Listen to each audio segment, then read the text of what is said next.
Well, welcome everybody. We are so thrilled to have you here. I'm Matt Prindeville. I'm an Upstream solutioneer and I'm also the CEO. For those of you who don't know Upstream, we work to spark innovative solutions to plastic pollution through helping people, businesses, and communities shift from single use to reuse. We believe there's a better way than throwaway. And today, we're here to dive into some groundbreaking new research from two of the foremost scientists working on plastic pollution in the world. We're going to discuss their new paper, which was published in Science Advances last month, which showed that the United States is the world's largest source of plastic waste. And we may also be the third largest contributor to plastic pollution in coastal environments. We're also going to talk about what we can do about that. So just real quick bios for some scientists that really don't need any introduction to this audience. Dr. Kara Lavender Law is a research professor of oceanography at the Sea Education Association in Woods Hole, Massachusetts, studying the sources, distribution, transformation, and fate of plastic debris in the ocean. Dr. Jenna Jambeck is a distinguished professor in environmental engineering at the University of Georgia. She's also a lead at the Center for Circular Materials Management in the New Materials Institute and the National Geographic Fellow. Kara and Jenna, thanks so much for being here today and welcome to the program. Thanks for having us. It's great to be here. So we're just going to dive right in. Kara, I know you and I met at this Sustainable Packaging Conference back in 2013 or 2014 when this issue was really poorly understood for most people out there. And Jenna, you know, we've known each other for a long time. I can remember having drinks at a conference and you were talking about how you and Kara were doing this work together on this paper that you'd published in 2015. And then all of a sudden the world just started banging down both of your doors. So I'm wondering if you could both talk a little bit about what that experience was like. Sure. I can start, Matt. Thanks. Well, I'm an oceanographer by training, and so I really got started in this business of ocean plastics when the world was starting to hear about big floating islands of trash in specifically the North Pacific. Mm-hmm. And students and scientists at Sea Education Association, or SEA, had been towing plankton nets and collecting something quite different out in those areas of the ocean. So when people started talking about garbage patches at SEA, we said, we need to tell the rest of the world what we've known for decades because of our students' work. And so that was my entree to the field, which was publishing with a group of collaborators at SEA and really led in many ways by Chris Reddy at Woods Hole Oceanographic Institution, who said, the world really needs to know about your data. Mm-hmm. We published that data set documenting floating microplastics in the North Atlantic Ocean. And that paper made a bigger splash than I anticipated, although Chris did anticipate it, partially because people weren't talking about the Atlantic or the Southern Hemisphere oceans. And so I think that may have been, in addition to sort of dispelling some of these big floating island myths, an important piece of work to show that this phenomenon of accumulations of floating microplastic were not just in a single place in the global ocean, but they were quite widespread. And accumulating because of ocean physics, which is my background. So that work actually, let me just lead into Jenna. That work led to a working group at the National Center for Ecological Analysis and Synthesis, which was put together by Ocean Conservancy, who wanted to know really what is the robust science out there on marine debris. And this was back in 2010, 2011. Right. And so this is when we started asking fundamental questions like, how much plastic enters the ocean in a year and where does it come from, as well as other questions about impacts and distribution. So I'll hand it over to Jenna from here. Thanks, Kara. I think part of the reason I was so surprised at how our life changed after the paper came out in 2015 is because I had not really done research that anyone cared about so much before, and this topic, you know, when as an environmental engineer entering this space, and I love that Kara and I's disciplines are so complementary in the work that we do, which is why it's so great to collaborate. But I was hearing about plastic ending up in the ocean, right? And was thinking as someone who worked in waste management sort of at the front lines in terms of urban systems as an engineer, thinking, I think we might be doing something wrong here on land if this is where our waste is ending up, right? And I think a lot of people were thinking about sources and in the ocean. So when this NCs group started and somehow Kara got my name as a potential invitee, I was so excited because I had nobody in my sphere that cared about this issue at all. And it was so exciting for me. And we asked those big questions and got to really go, how much is entering, and try to tackle that.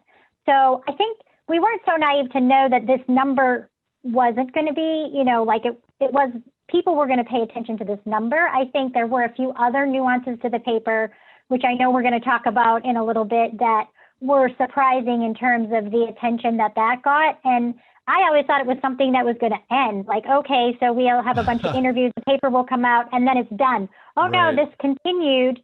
And I think I've always felt sort of somewhat of a responsibility to communicate the message as I intended it to be about the work that I do, all of Yeah. the work that I do. Yeah. And so there might be days I want to crawl under my desk, but other than that, I think it's the right thing to do. Yeah. Well, let's talk about that 2015 paper. I think, most of our folks that are tuning in here, we've probably all heard this phrase of 8 million tons of plastic entering the oceans every single year. And, I remember this paper, and I remember there were also narratives that kind of came out of that paper that maybe you guys didn't intend, like the problem is all about Asia. And I'm just curious about, what it was like to have people misunderstand and maybe even deliberately misinterpret your research to fit a narrative that they might have wanted to promote. Yeah. So I was very thoughtful with my message about the paper and tried to be explicit and consistent in that message. And even doing all of that, this still happened, right? So I think it really goes to show we don't control that. I mean, the heavy interest was in the list of countries within the paper. So that's where sort of that unexpected interest lied, although we knew there would be interest, but I was like, this is not the end all be all. This is a snapshot in time. This is something I talked about. This is, would look different historically or moving forward. And Hey, Jenna, also, Jenna, before you go a little bit further, maybe you could also just take a step back and actually talk about the findings of that paper, just so that everybody's kind of up to speed on that. Sure. Well, so what we were doing is trying to build a model for estimating the quantity of plastic entering the world globally on an annual basis. And so we looked at 192 countries that have a coastline, the quantity of waste that was generated within those countries within a buffer of that coastline, and then the quantity that was plastic, and then the quantity that ended up mismanaged. And by that, we meant there was inadequate infrastructure to manage the waste, or it was littered. And then that was available then to enter the ocean. And we had 3 sort of estimates from there.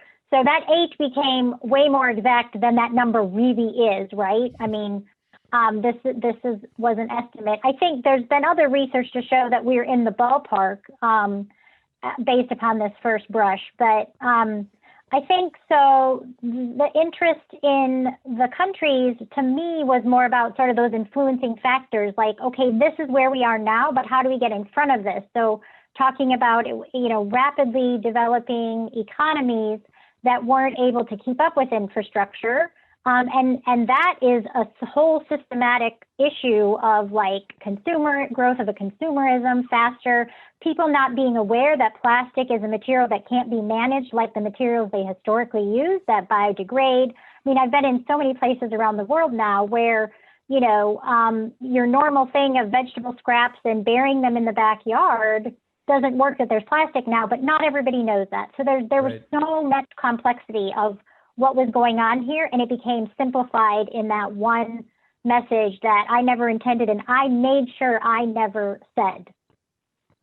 Yeah. I'm still not saying it now because other people have that intended. So I think that led to this next work, right? Because there were still unanswered questions. We did an import-export paper because that question was brought up, and I give kudos to Marcus Erickson. After our paper came out, he had a lot of questions. And I said, those are all in there saying we can't tackle those yet, but that's next, because this first estimate, you have to cut it off somewhere to be able to make that and then continue down some of those paths. So import, export, and digging into your own data.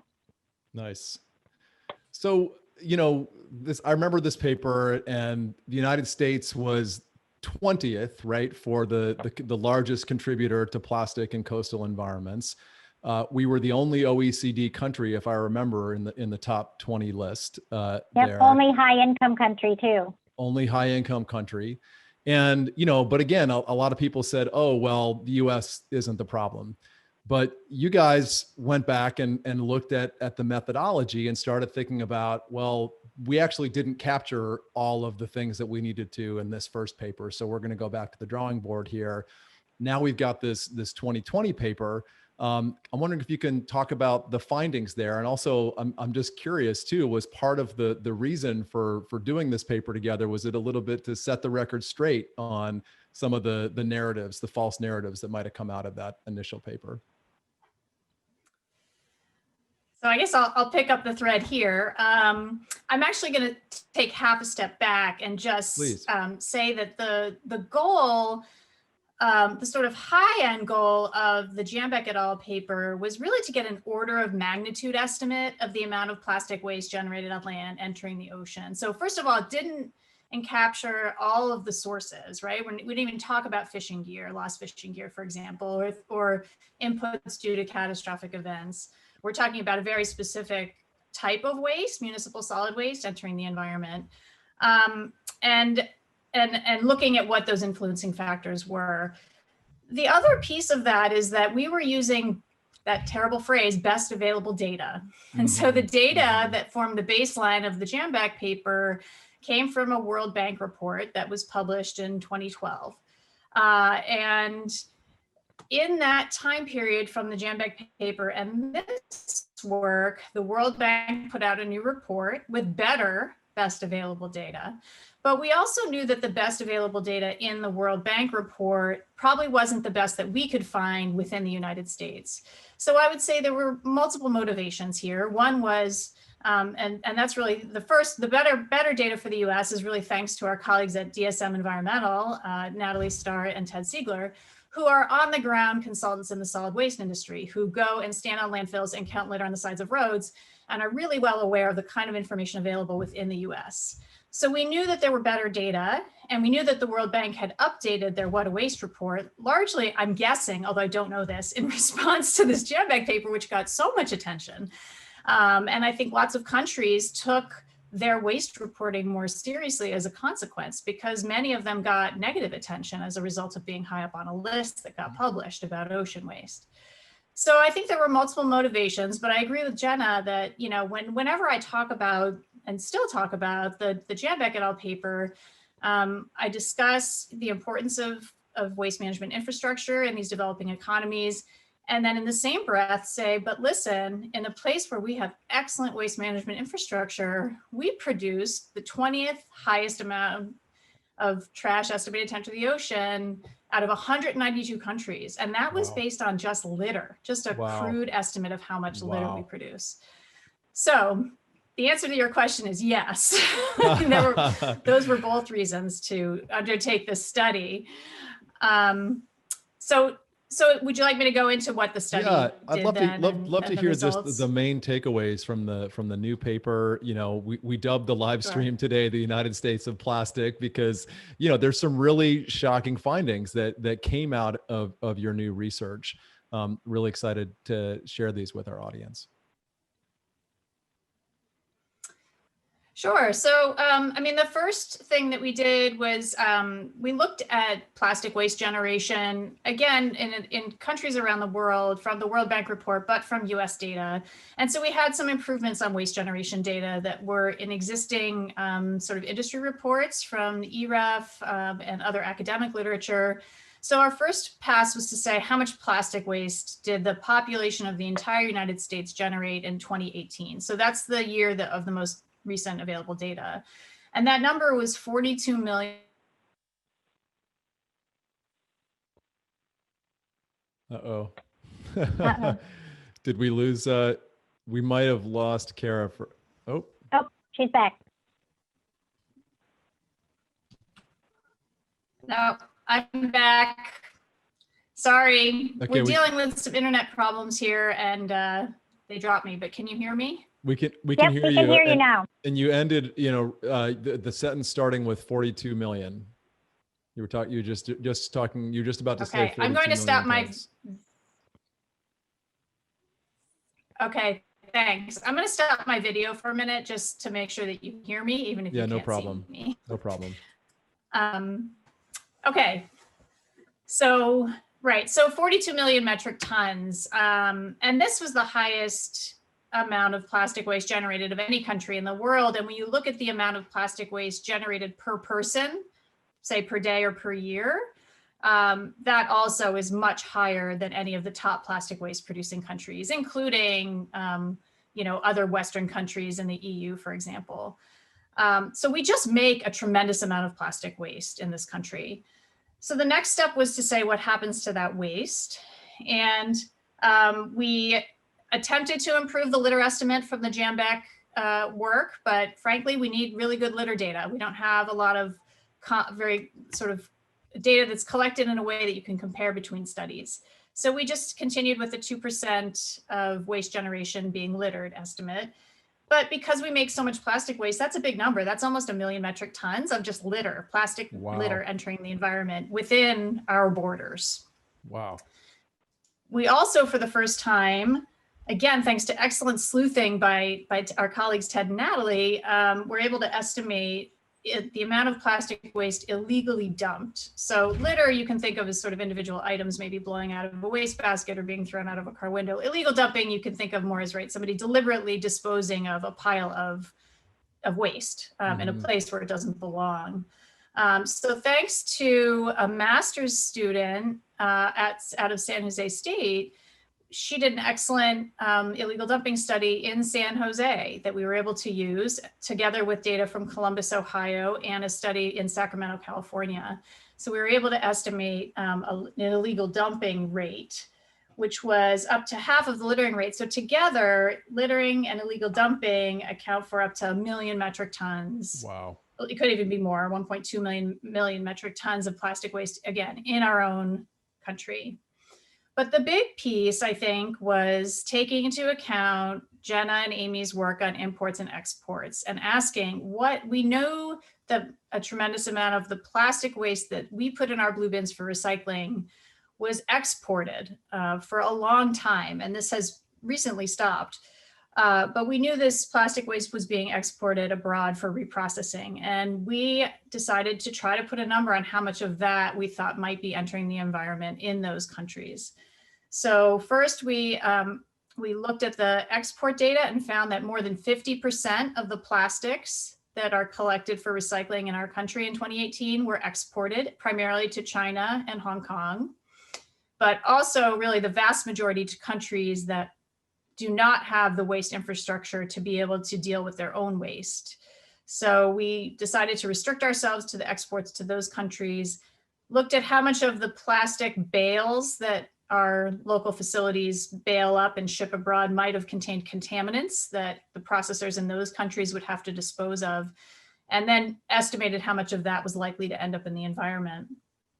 And so that, if you looked at the schematic at the start of our conversation, that is the mismanaged and importing country number. And that number is, again, up to another 1 million metric tons of plastic waste now entering the environment outside of our borders in countries who have imported our waste for reprocessing. So when you put these numbers together, they add up to big numbers. And when we look at the amount of plastic waste that we think likely entered the coastal environment globally that was generated originally in the United States, that's now up to 1.5 million metric tons. And the high end of that estimate, the 1.5, ranks us third globally in terms of inputting plastic waste into the coastal environment. So it's quite a different story when we look at actually the fate of the plastics that we've collected for recycling historically.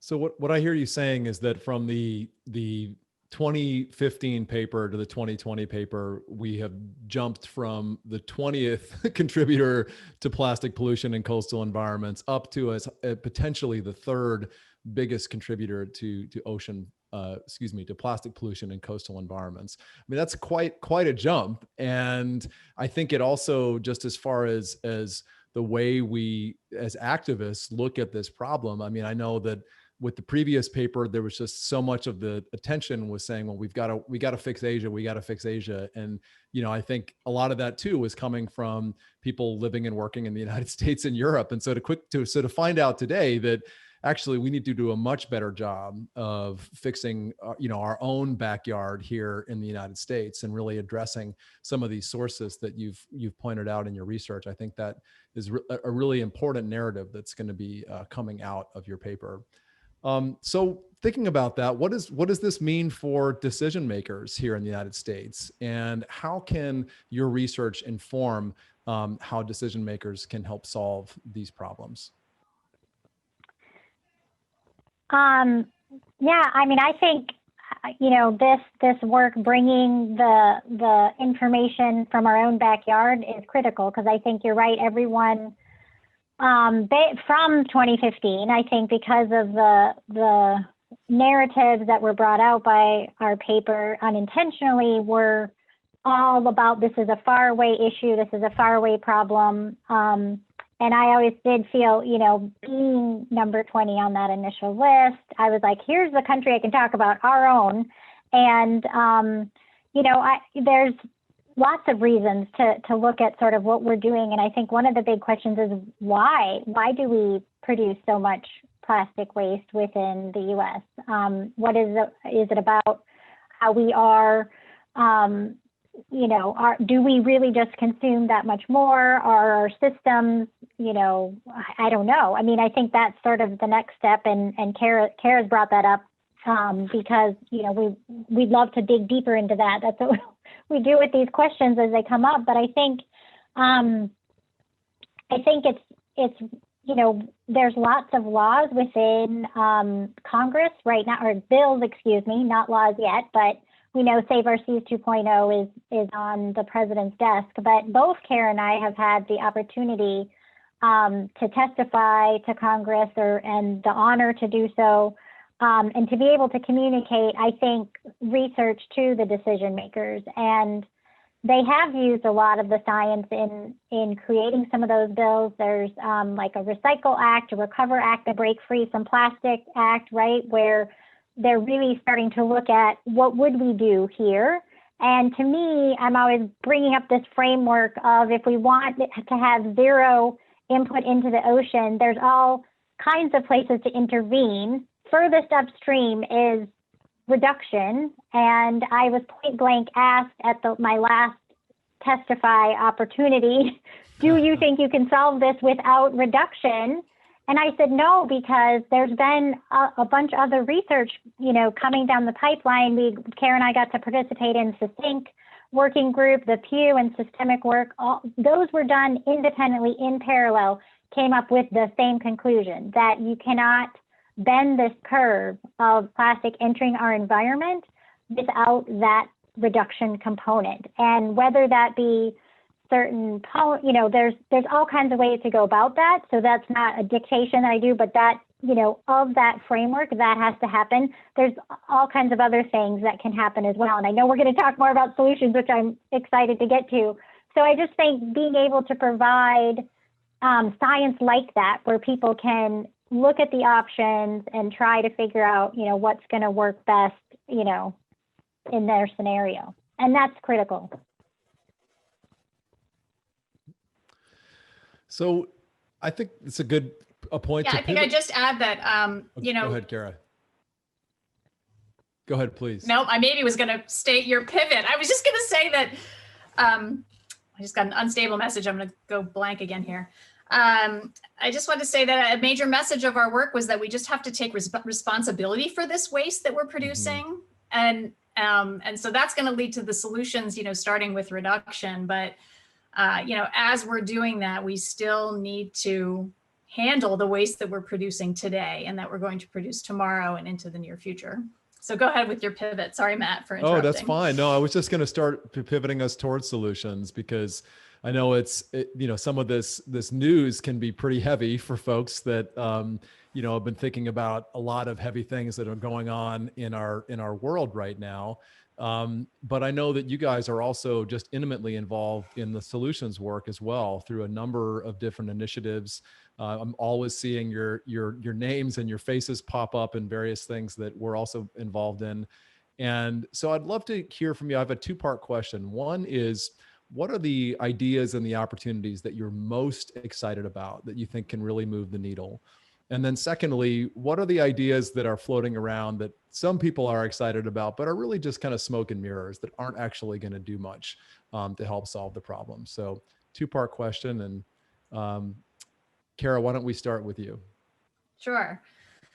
So first, I think I'm really excited. I think we're at a very special moment in time because this issue has the attention of so many people. And even if I bump into somebody in the street, they've at least heard of the garbage patch. Even if they still carry around a misconception, they know that this is a problem, and nobody is arguing with us that we should try to do something to solve it. So things that some of the innovations I'm excited about are in the reduction space. When I start hearing about, systems in place for reusables, and I don't mean just carrying your coffee cup in your shopping bag, but dealing with takeout containers and some of these or innovative product delivery systems that require less single-use packaging. I think that is great. I think at the very local levels, when communities are looking at the waste they produce, they're looking at their recycle rates, figuring out how to reduce contamination. When individuals are asking, what choices do I make that I can help address this problem in the ways that I shop or in my behaviors. I love that there's a business in our town that opened up that's now doing a tool lending library, right? Instead of everybody has to have their own table saw, you just go, or maybe it's renting, you go and use one. So I love that some of those innovations that are happening on the ground. And I love that we're seeing bills at the federal level in our country, as well as state and municipal, which have actually been happening for quite some time. So I think we're getting the attention that's needed, and how do we translate that into a set of solutions that's going to make a difference is the question, because some of the choices we make are going to be difficult ones. And some of the it's unrealistic to think we're going to ban plastics. We can't. We rely on plastics in way too many parts of our society. So what are the ones that we can do without, and how can we be creative in maybe moving away from some of the plastics we don't absolutely need? Thanks, Kara. Jenna? Okay. Yeah, I think I agree with a lot of what Kara said in terms of the innovations being in that, how do we decouple waste generation, not only from economic growth, but from, societal activities, right? That's what we would like to see. And I know that they've said plastic has been a way to do that because it's so light, but then you have that tension of the fact that when you have less and less of this material, it becomes less valuable. So when you asked about some of the smoke and mirrors, I mean, we're kidding ourselves if we think we're going to recycle our way out of this, because our paper with Roland Geyer, 9% of this material has been recycled. It just doesn't have the value. We haven't given it that value, right? And then the irony is that by lightweighting it for other reasons, it makes it less valuable at its endpoint. So, I mean, in looking at how you kind of go in this circle, it's like, no, not producing waste in the first place is the best thing you can do. I mean, that way you have none of these other impacts that you have to worry about. But I like innovations like El Gramo. I know that, ultimately we'd love to sort of all be able to shop locally and get some things, but, there's also the innovation of RFID refillable components. I think people like Amazon could do better. That story just came out about their packaging, right? I'm sure many people on this on this live stream heard about that, and I think there's ways that they could innovate and reduce waste there and still get their products to places. And they've done it in India. That's what's so cool is, they've done it in some places, and why wouldn't that work here? So yeah, I think, not doing, reducing waste at the first place and still getting people what they need. I also, in the New Materials Institute, we are looking at new materials, and I want to just preface that the reason I'm involved in that is because we don't want to invent new materials that complicate the already complicated system that we have, and we want to see if the infrastructure we have will work with new materials that come out. And so really thinking about end-of-life management at that invention and development stage it's critical, and it hasn't been happening. And that's really how we got to this stage. Following green engineering principles would have prevented a lot of these, I think, consequences that we're seeing. And so, that's another way. We're not going to reduce everything. When we think about actually packaging things, we need to be much more thoughtful about how we do that.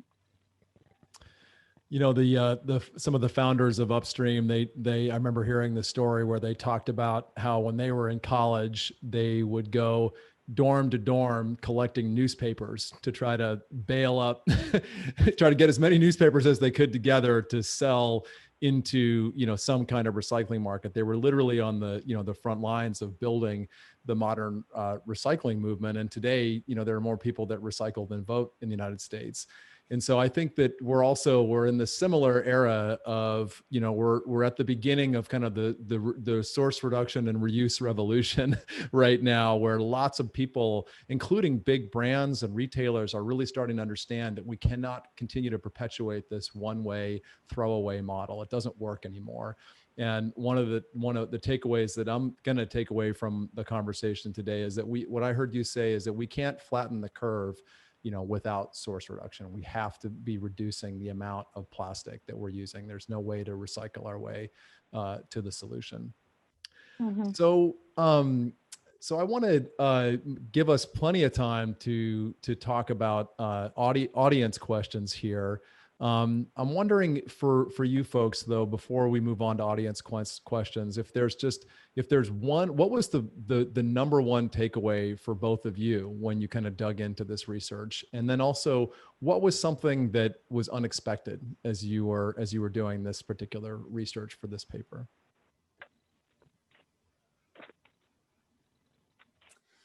I guess I can start. I'm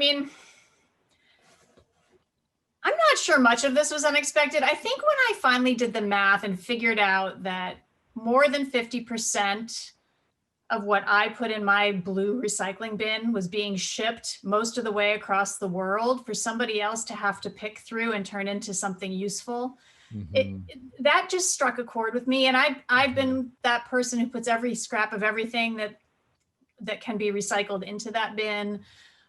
So first, just feeling, I think, a little bit depressed about the status, but then realizing how important it is to have working infrastructure in this country, right? So we have good waste management infrastructure. I have a place to bring my waste. I have a facility that does sort out my single stream recycling and try to find markets for it.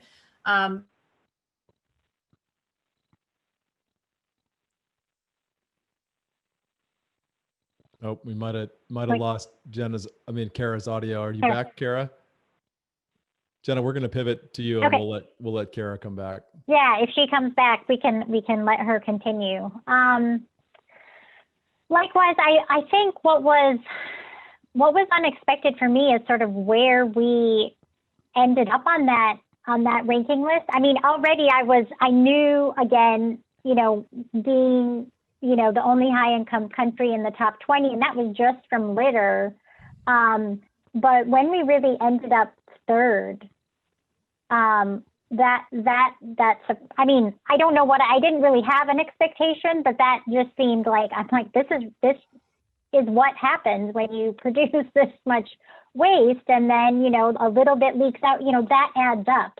A little bit here and there, that adds up. And none of these are little bit, and I don't mean to say that, but when you can really look, start to tease out those components, it really does add up to a very big number. And so that I think was really significant for me from this work, and really then brought home the message that I think that responsibility message that Kara mentioned, that we really need to take responsibility for our own waste. And I mean, recycling will be a part of this integrated strategy, but it can't be all of it. There's too many folks putting that all in that basket. We know there needs to be so much more of that upstream as well. So that's great. Kara, are you back? Do we have you? Yeah. Oh, can you hear me? We can now. Yeah, great. Okay. I think I'm just going to keep my video off for the remainder, just so we don't run into this problem again. Okay, go ahead. So I was able to hear all of you actually that whole time. And I guess that the end of my thought was exactly what Jenna just said, which was recycling will have to be part of this because we're not going to eliminate plastic. So I actually do think there is value in the research and development into new ways of trying to manage end-of-life materials. And I think there is value in developing, with end-of-life in mind, new materials. I caution that we're not going to find some magical material that will serve its use perfectly until the day it gets dropped in the environment when it instantly biodegrades. So I think a lot of people have a hope in the sort of biodegradable with a big capital B, perfect material. I don't think we'll find that, but there may be applications for new materials that are used in nature. So I think we have to pursue all of these angles. We can't write off reduction. We can't write off recycling. We can't write off new materials, but we have to approach all of these carefully and cautiously and understand the economics and the environmental impacts and the utility of any of these approaches.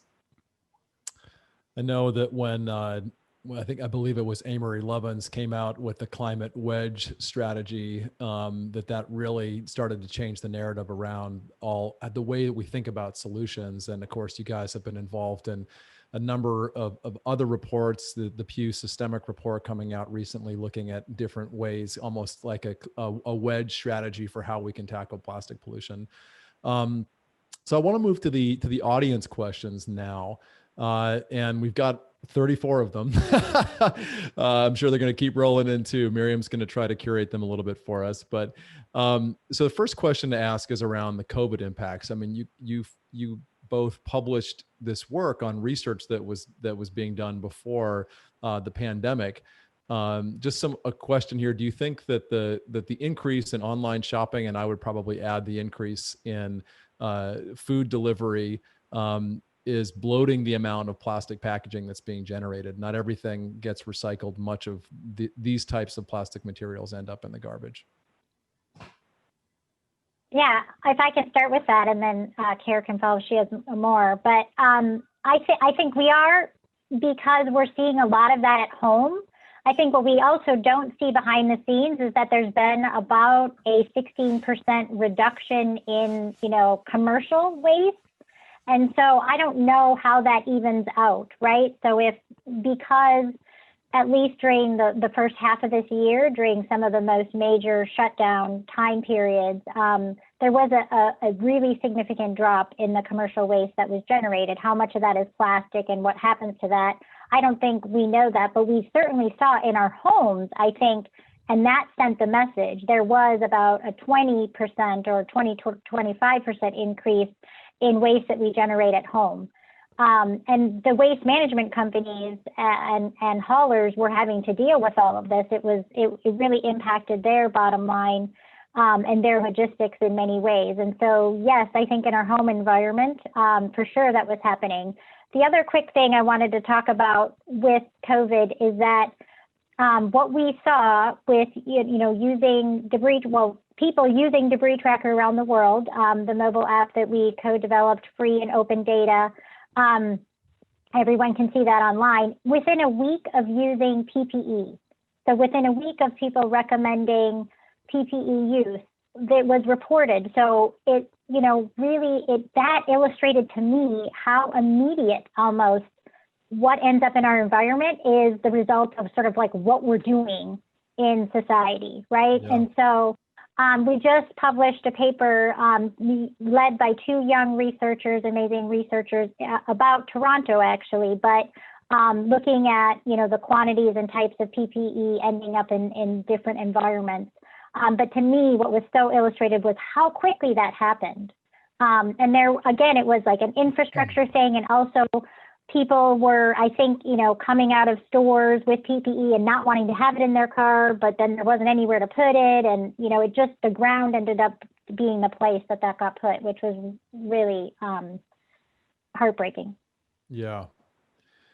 So our next question actually dovetails quite well from that. So we're wondering, the question is based upon the types of litter that you researched. Was there anything that would tell us about what particular sectors we need to address on the solution side, like food and beverage, or fast food, different types of packaging materials that may be ending up in the environment? I wonder if you could speak to that, either of you. Well, I'll just say from our study, we didn't look at litter in detail, because the challenge we had with litter data was that it's often only roadside litter, and it's reported by counts, not by mass. And we were really trying to get at the mass in tons, for example. And I think if you want, from a marine environment standpoint, the best place to look is at beach cleanup data to see what kinds of items have been collected really over decades. And those items are largely packaging and food service oriented. In fact, this year, or this past, I think it was 2018, the most recent data of the International Coastal Cleanup published by Ocean Conservancy had, for the first time, cigarette butts, which had been number one on the list, was replaced by food packaging. Wow. So that does suggest that that this packaging is a big part of the issue. But Jenna, I think you've looked at probably litter data more closely than I have, especially from Marine Debris Tracker. Yep. Yeah, so with over 3 million items in the tracker, and then from our new work in communities kind of around the world doing this circularity assessment protocol, but just, for example, 85,000 items that we collected data on within the Ganges River Basin, food wrappers and tobacco sachets in that environment, but tobacco litter still remains high, but food wrappers are really significant. I mean, we see those ending up in the top. Every environment is slightly different, and again, that's the result of what our societal norms and cultures are in that exact environment. But absolutely, those sectors, the food, beverage, and packaging, are what we see. So there's a number of questions about extended producer responsibility and producer take back. Just for I know we have a savvy audience, but just real quick, extended producer responsibility basically means that corporations pay to set up the collection and recycling systems for their own products or packaging. So popular question is, EPR and producer take back of products, can it move us in a better direction? And also, how do you change packaging to ensure that you can have more closed loop type systems? I can start quick, and then Carrie, you can follow. One of the most successful EPR schemes that I've seen, I think it's hard for brands to participate in waste management. So that's sort of like the start to that. And one of the schemes that I thought was successful was when there was a regulation in place requiring the recycling of 95% of PET bottles, for example. And that regulation setup meant that companies then formed that could provide that certificate to the government saying, look, this brand who participates in our program has collected and then recycled 95% of the PET bottles that they've sold here. And so that was a law that spurred economic development. New companies formed, the brands could just participate in those programs. And of course, they had to put resources in to participate in those programs. So I think either, giving those resources to either people who are already doing that collection and management, if that way works, or there might be new developments in that space. But I think they need to be able to participate in existing or new programs or provide resources towards those. I don't think it's very practical for them to sort of directly do that collection.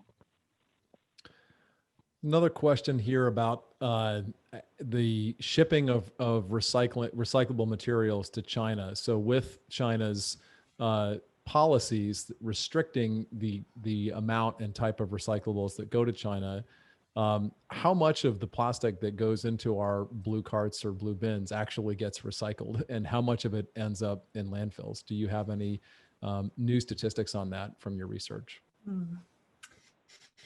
I think it's too soon to say. So China enacted a policy called National Sword in 2018 that severely restricted the scrap, plastic scrap and paper scrap and other types of waste that was being imported. And I think they've progressively clamped down on that over time.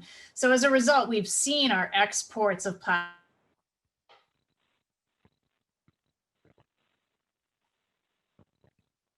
The exports of plastic have dropped. Yeah, they've dropped by 66%, which is stated in the paper since that policy was enacted. And but they also have gone to other countries. So we know that other countries have taken some of it, and some of it has stayed domestically and gone into either landfills or incinerators if it couldn't be recycled. But we don't have a handle on the exact percentages as of yet, because that data is about a year behind. So there's a couple years now that can be compiled to look at that trend. Are you back, Kara? Did you want to add more? Thank you. Did you mention that our recycling rate has gone down simultaneously? No, oh no, I didn't. Yeah, well, it was, you mean the full recycle rate of like 30-some% dropped, or the recycle rate just for plastic? I meant plastic. So the EPA reports every year on the percentage of plastic waste that is collected for recycling, and that collection rate has decreased in recent years. So I think there's a lot of factors to consider. Is that because the MRFs, the material recovery facilities, are not separating on the plastics anymore because the market has disappeared? Are they? And I think it depends on the locality, is my understanding. Here in Maine, some towns simply stopped collecting these plastics for recycling and just said it's all going into the landfill or into the waste to energy plant. So I think, yeah, too soon to say, but it doesn't look like we're recycling more domestically yet, although I think there is development of new facilities to handle some of the waste that was previously being exported. So just in line with the export question, there's a question here about, should we have an export ban on recyclables and garbage out of the United States? That's a good question. Out of the United States, without that caveat, I would have said no for sure, because in some you've got small islands. I do think the amendment to the Basel Convention is good, and I think that needed to happen. That was something we brought up even in the paper that we published on the initial import-export work, was trying to look at how this could be regulated, because clearly without some sort of regulation, it wasn't working, and China stepped in to say itself, this isn't working. But from the U.S., do we have the infrastructure to be able to manage? I like that, the thought of, keeping that responsibility, that term that Kara brought up, like of our own waste. I've seen this ever since I entered this field and was fascinated why in our community discussing how to manage our waste, they ended up building a transfer station, and this is where I was living at the time, to ship that waste as far away as possible to a regional landfill versus, expand. And I just was like, we're producing this waste, yet we want it sort of as far away, and that you can't do that. And so if that were to make us realize and change within our system, I think that's a really cool thought experiment. Don't know if it could work, but. So, interesting when we think about exports here. Kara and I both live in Maine, and we generally think about exporting waste outside of the United States. But there was a story here last week that because of the high cost of disposing of waste in the European Union, that there was a barge with plastic garbage coming from Ireland to Maine to burn plastic garbage in a waste incinerator here in Maine that had some high seas and dumped thousands of pounds of plastic garbage that washed up on the shores here, literally about a half hour from where I live here in Midcoast, Maine. And so we don't think about that, but because of our solid waste policy, other countries are looking at us and saying, maybe we should be exporting our garbage over here. So it's just really interesting to think about that. So we've just got time for a couple more questions here. So the question here between the link between plastic pollution and carbon emissions. There's a lot of momentum around global warming, but really only budding understanding between these links. Can you discuss this and also point to any studies, potentially even studies that show how reducing single-use plastic may actually help us lower our carbon emissions as well? Do you want to tackle, Kara? I can try to start with that one. Well, so it's worth noting, right, that the vast majority of plastics are produced from petrochemical feedstocks, so from oil and natural gas. And so in that sense, plastics and greenhouse gases are inextricably linked through their fossil fuel sources. We're obviously using energy to produce these materials, and they don't break down in nature. So generally speaking, they're not releasing carbon dioxide back to the atmosphere, contributing to global warming unless we are burning them.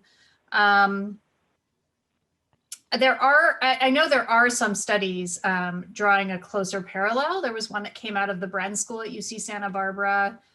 And I can't remember if it's mainly around the manufacturing of plastics. Jenna, do you have anything to add? No, I think that was a good start. I agree with the question, whoever asked the question, that it's sort of budding. I mean, certainly at that production level, they are very, very linked. I think it's hard. It's been used as a material that's lightweight to transport things. And if you replace it as a material in many of these studies, you'll see more carbon emissions. However, should we be having those systems where it can travel? So, I mean, it brings up all these other questions. And LCAs are always about where you draw the box, as well as the fact that things like, the plastic lasting forever in the environment, interacting with animals cannot be incorporated into LCAs in a way that seems meaningful. So looking at those trade-offs is hard, but they're absolutely intertwined. So we're closing in on the end of it here, and I want to end us on time. I just want to thank the audience for all the questions that you folks have put out there. We will take a look at them, curate them, and be responding to some of them next week when we get the live stream recording out to you all on an email. But I want to just close by asking you both a question. What's the number one takeaway you would like for the audience to take away from our conversation today? And then secondly, what's something that you're feeling hopeful about in 2021? I could start. So I hope everybody listening recognizes now the role that each of us here in the U.S. in a high income, excellent waste management infrastructure country plays in this. We all are playing a part in creating this waste.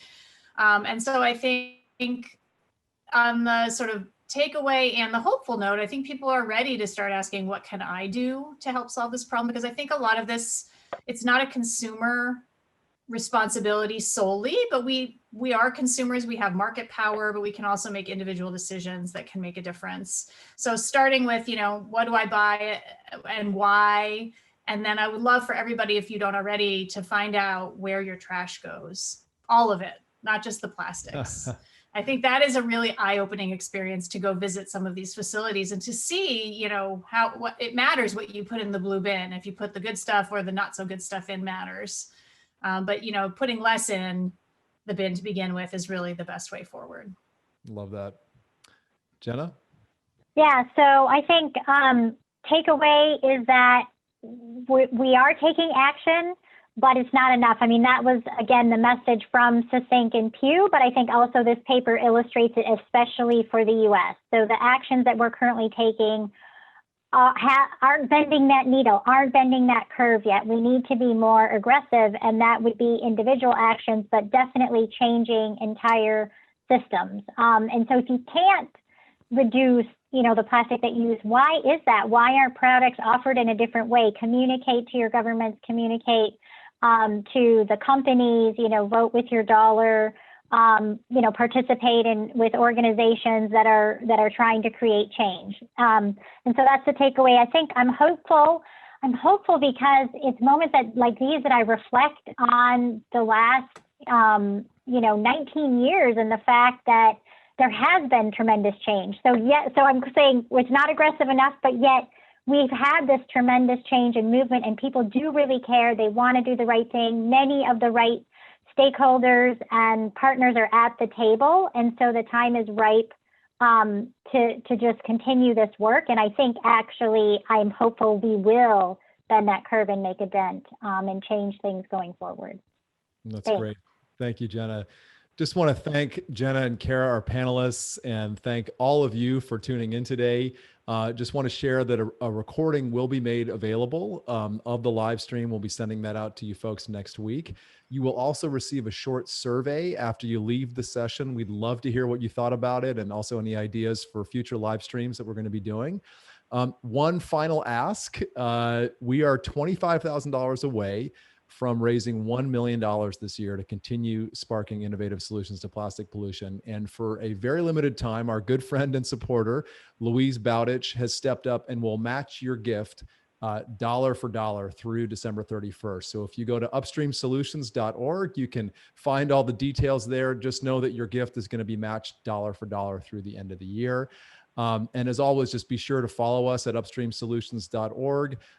You can sign up for our newsletter there, and you can also follow us on social at Upstream Solutions on Instagram, Facebook, Twitter, and LinkedIn. So really appreciate you all being here, everyone, and hope you have a wonderful, joyful, and restful holiday season. Take care, everybody.